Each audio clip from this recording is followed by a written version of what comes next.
আসসালামু আলাইকুম। আজ আমি আপনাদের সঙ্গে গ্যাসের চুলায় পারফেক্ট চিতই তৈরি করে দেখাবো। মাটির খোলা ছাড়া কিভাবে এই চিতইটা গ্যাসের চুলায় বানাবেন সেটাই দেখতে থাকুন।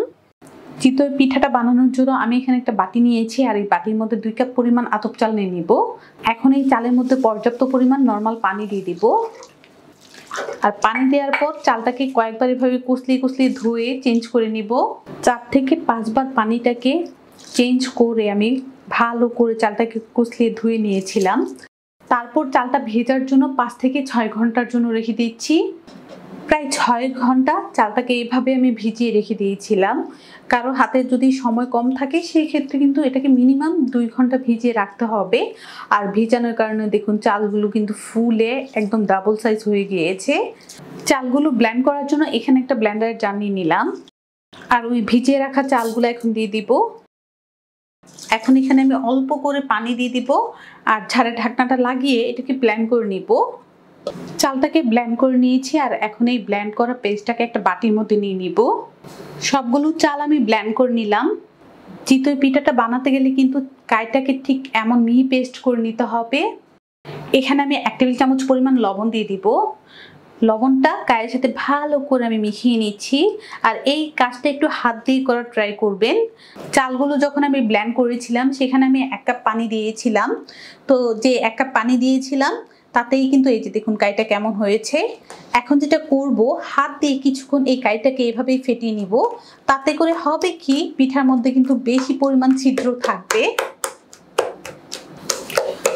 প্রায় 5-6 মিনিট কাইটাকে ঠিক হাত দিয়ে আমি এভাবেই ফেটিয়ে নিয়েছি। আর এই যে দেখুন কাইটা কতটা সুন্দর আঠালো হয়েছে। চিতই পিঠার কাইটা কিন্তু এখনো অনেক ভারী। তো এখানে আমি 1 কাপ পরিমাণ নরমাল পানি নিয়েছি আর এই পানিটা অল্প অল্প করে দিব আর হাত দিয়ে এভাবে মিশিয়ে নিব। একসাথে দিয়ে দিবেন না, কারণ একসাথে দিয়ে দিলে কিন্তু পিঠার ব্যাটারটা পাতলা হয়ে যাবে। অল্প অল্প পানি দিয়ে পিঠার জন্য কিন্তু ব্যাটারটা আমি তৈরি করে নিয়েছি। আর যে 1 কাপ পানি নিয়েছিলাম তা থেকে আমার 1 টেবিল চামচ পরিমাণ পানি রয়ে গিয়েছে, এটা দিব না। আর পিঠার ব্যাটারটা কেমন হবে আমি আপনাদেরকে দেখিয়ে দিই। ঠিক এমন একটা কনসিস্টেন্সি ব্যাটার হবে, মানে বেশি পাতলাও না আবার বেশি ভারীও না। আজকের এই পিঠাগুলো লোহার কড়াইয়ের মধ্যে বানিয়ে দেখাবো। এই লোহার কড়াইটাকে চুলার আঁচ মিডিয়াম রেখে একটা ঢাকনা দিয়ে ঢেকে 4-5 মিনিট এভাবেই জাল করে নিব, মানে গরম করে নিব। প্রায় 6 থেকে 7 মিনিট চুলার আঁচ মিডিয়াম রেখে এভাবেই লোহার কড়াইটাকে গরম করে নিয়েছি আর ঢাকনাটা উঠিয়ে নিব। এখন যেটা করব, এখানে অল্প করে রান্নার তেল দিয়ে দিচ্ছি আর এই তেলটা পুরো কড়াইটার মধ্যে এভাবে ছড়িয়ে দিব। চুলার আঁচটা এখন মিডিয়াম লোতে করে দিয়েছি। যে ব্যাটারটা আগে থেকেই রেডি করেছিলাম সেই ব্যাটারটা নেড়ে তারপর এই কড়াইয়ের মধ্যে দিয়ে দিব। এখন একটা ঢাকনা দিয়ে ঢেকে দিচ্ছি। অবশ্যই এটাকে মিডিয়াম লোতে রাখতে হবে, চুলার আঁচ কিন্তু বাড়িয়ে দেওয়া যাবে না, তাহলে কিন্তু পিঠাগুলো হবে না।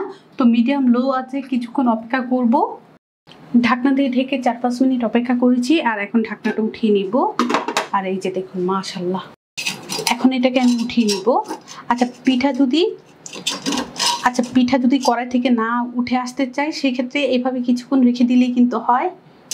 তো এটাকে আমি উঠিয়ে নিচ্ছি। এই যে দেখুন আর কত সুন্দর হয়েছে পিঠাটা। এই পিঠার ব্যাক সাইডটাও আমি আপনাদেরকে দেখিয়ে দিই। তো এইভাবে সবগুলো পিঠা বানিয়ে রেডি করে নিব। কিছু পিঠা বানিয়ে পরিবেশন করে নিলাম। আমি আপনাদেরকে একটা পিঠা ভেঙে দেখাই কতটা পারফেক্ট হয়েছে আর কতটা জালি হয়েছে। পিঠার ভিতরটা কিন্তু একদম জালি জালি হয়ে গিয়েছে।